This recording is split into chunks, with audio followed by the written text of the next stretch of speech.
মা আমার ভালোবাসেন, মা এখানেই থাকবেন। আজ মা ভোগ নিচ্ছেন না ঠিক, কিন্তু জানেন মা আমার হাতে ভোগ অবশ্যই নেবেন। নমস্কার সকলকে।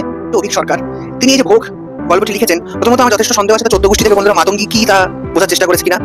যাই হোক, তো উচ্ছিষ্ট চাণ্ডালীকে তিনি যেই পর্যায়ে নামিয়ে এনেছেন তা কোনোভাবেই শাস্ত্রসম্মত নয়, না ফিটকারিণী তন্ত্র সম্মত, না ব্রহ্মাণ্ড পুরাণ সম্মত, আর নাই বা মেরুতন্ত্র সম্মত, আর নাই হরমিখল সম্মত।